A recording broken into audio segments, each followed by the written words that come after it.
This is a 3rd level, 5th edition Dungeons & Dragons adventure, The Grell Storm. This adventure begins at the top of a sorcerer's tower. The players have just delivered aberration blood to him.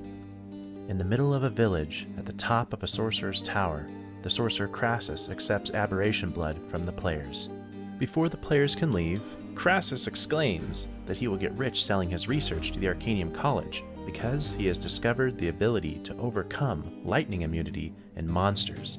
He bids them to stick around and see the results of his research. Using the aberration's blood for his enhanced spell, the room turns a dark blue. The players can feel the electricity in the air, their hair standing on end, and suddenly the lightning takes a life of its own and moves to the floor. The lightning pulses across the floor in orbs, strobing with electrical death. To make matters worse, there appears to be a breach between the planes, and there is something lurking on the other side of it. A translucent Grell is on the other side, slamming its body against the opening, trying to get through.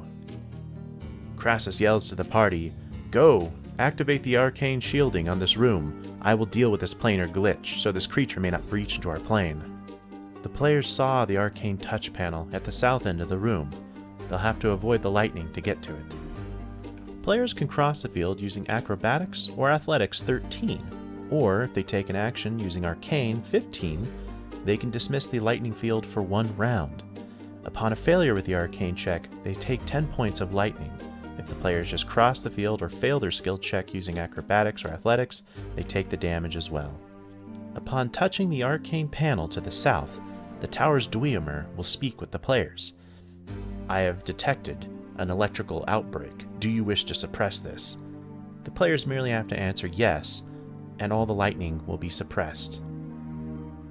As the players suppress the lightning, Crassus then closes the planar glitch, locking out the Grell that was trying to break through. With the immediate threats dealt with, Crassus turns to the players. "Unfortunately, it seems I have more work for you to do." Here is where we'll delve into the main part of the plot. The players will discover what's really going on and stop the main threat. Crassus offers the players each 1,000 gold to secure his tower. He also instructs them on how to close the planar glitches that may be present on the 2 floors below him. Once the tower is secure, he'll pay them, and he apologizes for this, as he did not foresee the planar magic interacting with the aberration blood. Deactivating a planar glitch takes Arcane 15, and it takes 2 actions. If it's not deactivated within 6 rounds, a Grell will spawn. If your party doesn't have an arcane skill user, I would recommend giving them an item from Crassus that still takes 2 actions to close the glitch. That way, they're not punished for party composition. On the 2nd floor of the tower is the conducting chamber. This is where the sorcerer experiments with the strength of lightning spells. In the middle of the room, the players see a Grell eating a dead apprentice. Behind it is the planar glitch where it spawned from, and another Grell is waiting to come through in 6 rounds. Lightning strobes between 2 conductors every other round. The arcane touch panel to access the tower's Dweomer is behind this field. The Grell will use the lightning fields to its advantage since it has immunity to it. It will hide deeper in the field, using the ready action to try to attack players or possibly push them back, trying to draw out time so another Grell can come to its aid. If possible, try to use the Grell to hover above the lightning field and use the reach of its tentacles against players who don't have reach. If there's a lot of range, try to have the Grell hide behind the conductor coils, saying that it gains total concealment if possible. 1 Grell against a party of 4 at level 3 is a medium encounter. However, with the lightning fields, I would rate this as a hard encounter, giving additional experience for the traps that come on every other round. Just to reiterate from before, lightning fields can be avoided with Acrobatics or Athletics 13, or suppressed for a round using Arcane 15. A failure on any of these checks still deals 10 lightning damage. If a player starts their turn in the lightning field, they take 10 lightning damage as well. The lightning can be totally suppressed by activating the arcane touch panel and asking the tower Dweomer to activate the lightning suppression on this floor. If the players try to avoid the lightning field by climbing on the conductors, make sure to tell them that the conductors are always active and will deal 10 lightning damage to them. The 2 actions to shut down the planar glitch do not need to be taken consecutively. A player can take an action to partially deactivate it, do something else on the next round, and then come back and deactivate it fully the following round. With the players having their feet wet and familiar with all the mechanics of the adventure, it's time to bring the whole thing to a head.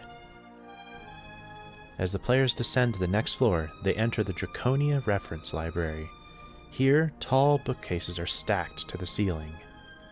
It seems the light sources in this room are conducting the living electricity from each of them every other round. The arcane touch panel to suppress the lightning is located on top of a 20-foot tall bookcase at the corner of the room. And finally, there is a Grell with a tentacle inserted into a body of a dead apprentice.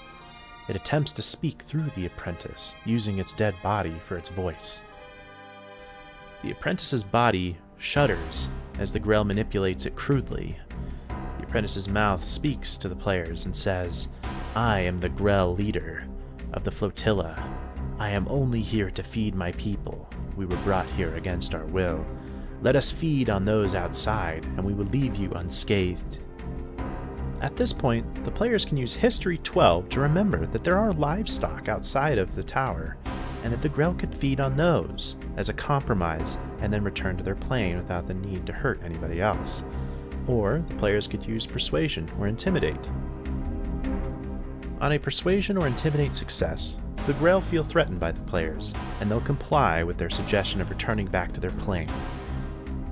On a failure with Persuasion or Intimidate, the Grell leader sees this as a lost cause and that it must fight the players, so it flees to the atmospherics range where it can gather more Grell. Upon suppressing the lightning, the tower's Dwemer begins playing the sorcerer's last research log accidentally. It states that Crassus has released the Grell here intentionally. He knows that there will be casualties in the village because of this, but he must be able to prove that his lightning spells can overcome their lightning immunity. Then he will be able to secure all the funds he needs for further research from the Arcanium College. At the bottom of the tower is the atmospherics range. Strong gales circle the room, making ranged attacks here is at a disadvantage. There is a strobing lightning storm in the middle of the room. This one is always on. In the middle of this lightning storm, there are 2 planar glitches, with Grell ready to come out from them in 6 rounds. The only way to safely cross the room other than by flight is by swinging from a wire from a ceiling, which starts on the right side of the room. On the following round, it will swing to the left. Grabbing it is an Athletics or Acrobatics 14, and then you can use your movement to safely cross. And finally, the arcane touch panel to access the tower's Dwemer, which can suppress the lightning, is on the right side of the room. This encounter can either be very easy or very difficult, depending upon how the players interacted with the Grell leader. If the players fail to persuade or intimidate the Grell leader into an alternate solution, then the Grell leader will be waiting here and attempting to aid its allies, and also knock the players into the lightning field should they use the wire. If the players were successful in their dealings with the Grell using Persuade, Intimidate, or History, the Grell will simply either leave back to their own plane, or they'll come through and feast on the livestock and then return through the planar glitches, posing no threat at all to the players or the townsfolk. Also, take note that if the Grell leader is hostile towards the players, it will almost certainly buy enough time for another Grell to come through. This is a deadly encounter for 4 players at level 3. If a third Grell possibly comes out, you could be looking at dead players. Once the Grell threat and the planar glitches are dealt with, any remaining Grell will disappear, as they are bound to their home plane. With the crisis solved, it's time to tie up some loose ends with Sorcerer Crassus. The players have a few options to bring Crassus to justice. First, they can use the immediate town guards as help and challenge him. If confronted, the sorcerer will try to buy the players off, increasing his previous reward of 1,000 gold per player to 2,000 gold per player, trying to buy their silence. Any character with Arcane or History can make an easy check of 10 or 11 to know that experiments such as these are illegal. They can then turn him into the Arcanium College and receive a bounty of 800 gold pieces, as well as whatever they can loot from the Mage's Tower. If the players want to bring Crassus to justice themselves through vengeance, they can certainly challenge him, and he will oblige with a tough fight. The Sorcerer Crassus is no slouch at combat. He can definitely hurt the players. Using Font of Magic, he can twin cast his Hold Person spell, disabling up to half the party if he's lucky. He will use Empower on his Lightning Bolt or his Dragon's Breath to hurt a lot of players at once. Finally, his Lightning Escape will make it more difficult for a rogue to land sneak attack on him. For looting the Mage Tower, I recommend using Treasure Hoard at a challenge 4. Once again, I give my players a little bit more than what they deserve, because this is a Sorcerer's Tower. He's had quite some time to build up wealth.